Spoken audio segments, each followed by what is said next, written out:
Je vais procéder à la vente de tous vos biens. Je vous laisse encore 2 mois. 6, 2, 4. 2. Qu'est-ce que tu peux faire en 2 mois? Je sais pas. Rien. Tu peux rien faire? Mesdames et messieurs, je vous demande d'accueillir la grande Bonnie Starlight.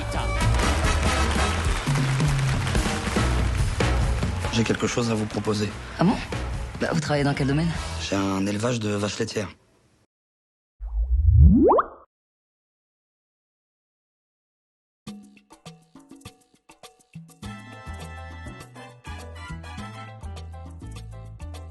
Je voyais dans le Cantal, que j'avais connu moi pour venir avec mes parents quand j'étais gamin, ou après pour y avoir marché beaucoup, je voyais ces grands espaces, j'avais me la péter un peu Clint Eastwood, vous voyez, un cinéaste américain qui commence. L'histoire de David Comet est à 70% l'histoire du film, ce jeune agriculteur du Tarn qui, pour échapper à la faillite de sa ferme, veut y monter un cabaret. Et il doit lutter contre les a priori de sa famille, de l'administration, les a priori même des artistes qu'il veut engager pour venir danser dans un cabaret dans sa ferme, qui disent mais qu'est-ce que c'est, ça va être n'importe quoi. Donc un parcours d'obstacles, c'est en ça qu'il était un beau personnage de cinéma, un but, sauver ma ferme et un espoir et beaucoup d'obstacles et à voir ensuite s'il va réussir. Il y a eu des moments où c'est qu'on a eu des personnes qui se sont opposées au projet parce qu'on a été un peu les incompris du monde agricole, vous savez, faire venir des artistes dans une ferme, on m'appelait le fou du village. Oui, alors au début ça a été très compliqué parce que quand on reprend une ferme qui a une difficulté financière, il faut vraiment trouver des solutions pour sortir du lot et arriver à faire quelque chose. Parce qu'on avait des crédits, on avait beaucoup de mises aux normes qu'on venait de faire sur la ferme et ma femme elle me dit écoute ne te décourage pas, le problème c'est qu'il va falloir qu'on arrive encore un peu plus loin au niveau du travail, c'est-à-dire plutôt que de le transformer uniquement le produit et le mettre dans le panier de la ménagère, on va le mettre dans l'assiette du consommateur. Et à ce moment-là, j'ai dit oui, et tu vas en venir où? Elle me dit écoute, j'ai vu que tu as construit une boucherie à la ferme, tu vas me construire un restaurant. J'ai dit attends, ça se fait pas comme ça quoi. Et du coup, on a accepté ce délire et on a créé une ferme auberge, c'est-à-dire un restaurant à la ferme où la moitié des produits qu'on sert vient de la ferme et des producteurs voisins. Moi, quand je passais aux tables, je disais aux gens, je vous présente le spectacle dans l'assiette. Un repas aux produits du terroir servi par les producteurs. Le producteur de fromage sert le fromage, le producteur de vin sert le vin. Ma femme me dit, à force de parler de spectacle, c'est bien, mais nous on aimerait un vrai spectacle, avec des vrais artistes, des chanteuses, des danseuses, tout ça. Et du coup j'ai dit, écoutez, pourquoi pas. Et dès qu'on s'est aperçu qu'on a mené de l'animation en plus du repas, la formule a fonctionné à merveille.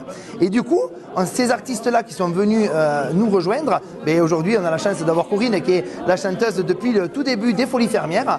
Ces artistes-là, le fait qu'ils nous rejoignent, ensemble on a réussi ce pari, ce challenge de folie, c'est-à-dire sauver la ferme. Et aujourd'hui c'est un film. Alors ça fait peur. Au début, je ne vous cache pas que j'ai eu peur.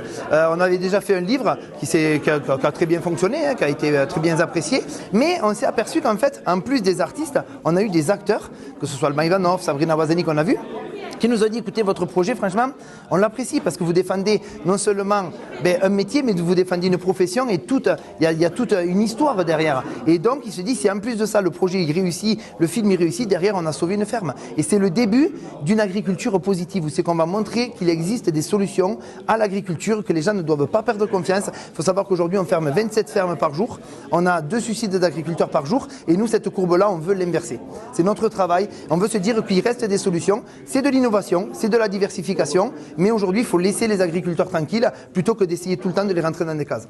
Agriculture et culture, c'est 2 mondes à part, mais finalement, en faisant le film dans une ferme du Cantal, on a pu découvrir tous qu'on n'est pas sans point commun. Moi aussi, faire un film, c'est un peu une folie, quoi. Comme lui, faire son cabaret dans la ferme, tout le monde nous dit... quelle idée, ça ne va pas marcher, pourquoi faire ça? Enfin, tout nous appelle dans cette société à une sorte de résignation et à ne pas tenter le coup. Et ce que j'ai aimé là, c'est que justement, c'est l'histoire d'un rêveur qui concrétise son rêve, qui y croit. Tout le monde se moque de lui, comme moi, tout le monde peut me critiquer sur le film, mais c'est pas si grave, quoi. Ce qui compte, c'est que lui ait fait son cabaret, moi mon film, faire les choses. Et je trouve que notre société a besoin là, d'un petit message positif quand même. On est très conflictuel dans cette société et là ça montre que justement paysans et artistes de cabaret et même parmi les artistes des gens d'origines différentes, de physiques différents peuvent fonctionner ensemble du moment qu'il y a un but.